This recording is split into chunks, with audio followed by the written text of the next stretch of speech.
Yo, what's up, guys? Today I wanted to come here and talk about another topic. Before that, I wanted to say I'm Rafi, and I'm building this channel to help others to turn to Christ, to keep their eyes on Him, and also to develop yourself, and to improve and not be stuck in the same place. I feel like we've all been there where we are stuck in the same place, and it is not a fun feeling. So let me get started with this topic.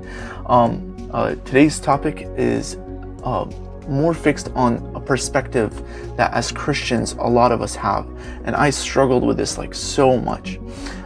There is the people that don't identify with Christ at all, but claim they're Christian, right? Those are put on the side, right? But there are people that believe in God and are involved in the church and have a relationship with God, right? Daily, like reading their Bible and praying. But there is a misunderstanding about the identity that we have, right? People look at it as if we have two separate identities, right? And for me, I struggled with that because I kept on looking at things from the perspective that God is here to help me. God is here to help me. But in a sense, God is not only here just to help me. Yes, He's a good God. He helps me because He's a good God, but not because I deserve it, not because He's there to do that, right? Because in fact, it is the opposite way. We are there to do His purpose, right? And so I just wanted to mention a verse here, or two verses.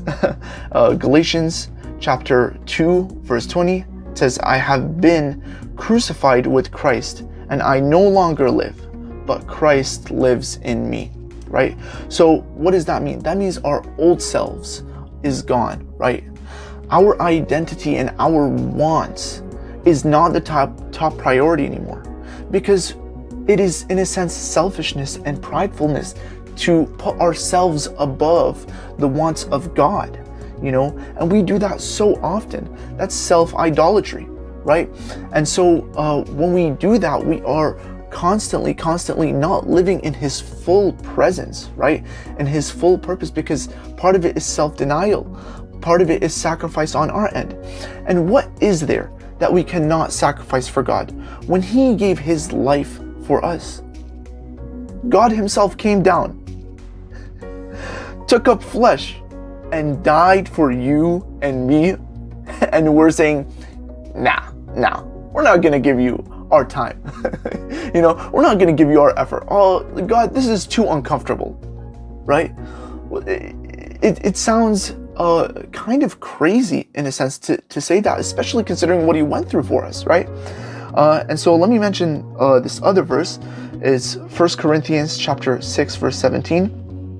But whoever is united with the Lord is one with Him in spirit.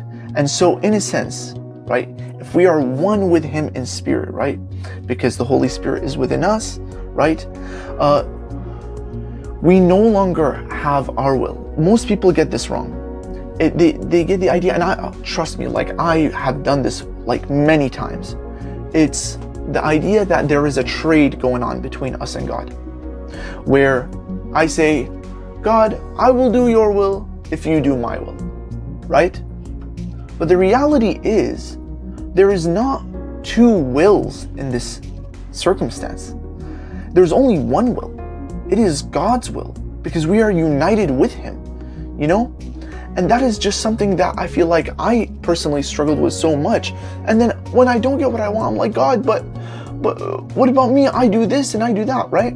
And I don't pray that, but I think that in my head, you know what I mean? And especially subconsciously, I think that, And it's like, God, but there's so many people that are blessed, that are in a better position than I am.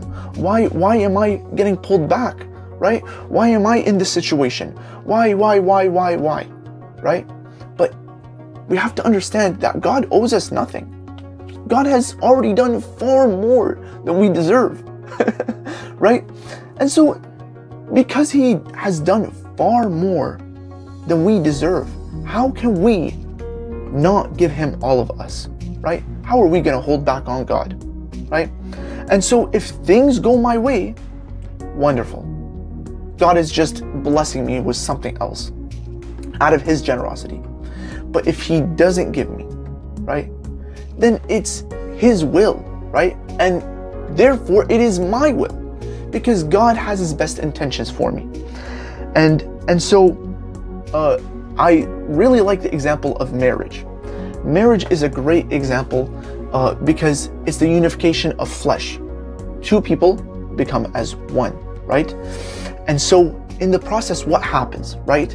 One of the pastors at the church I go to said that through his experience when he was first getting married, right, is that he would say hurtful things when he's angry to his wife, but God revealed to him, right? And this just resonates so much with me, even though I'm not married or in a relationship, that when he hurts her, right, in reality, he's not just hurting her, he's hurting himself, because they are one. And so when he blesses her, guess what? He is blessing himself. When he is nurturing her, encouraging her, he's encouraging himself, because they are one mission, one goal, one life together, right? And so in the same way, with God, when God doesn't give us what we want, he is still doing what is in our best interest, because we are one. He's not going to hurt me because he's hurting himself, right? He's not going to hurt me with a purpose of just to throw me to the side, because he's hurting himself, because he's one with us. And so if he's one with us, how would he ever do that? Think about it from this perspective. How much would we trust? How much would we trust God if God was Rafi, right? Just an example. That sounds very blasphemous, but just follow with me, okay? How much would we trust God if it was you, right, in the position, all knowing, right, all powerful, all wisdom, right? How much would you be like, yeah, no, duh, obviously Rafi would have my best interest. Obviously blank would have my best interest, right? Obviously I'm going to trust all the way, because I know he has more information than me, he has more power than me, he has more of everything than me, and he cares for me more than anybody. He has my best interest more than anybody, right? And so obviously be like, duh, no brainer, I would trust Rafi, right? If we were in his place. Now imagine he's far greater than we are. So how on earth are we not going to trust him with the plans that he has in store for us? Even though things could be looking so sideways, so wrong right now, we have to trust that God has our complete best interest far more than we have our own best interest. You know? And so this idea that there is two persons involved, no, we are one. We are one together with Christ. You know, and yes, God is willing to put us through discomfort because he sees the value in discomfort and suffering to turn to him. But if we keep turning to him, maybe there is less suffering. Maybe we are following the path and we would be able to get to the blessings faster, you know, and get to the purpose that God has set for us faster. We have to keep looking at things from that perspective. The perspective of God is all-knowing and understanding, and he knows our limits better than we know our limits, you know? And so give him the glory, give him the praise, because we are so blessed to have him in control rather than ourselves, right?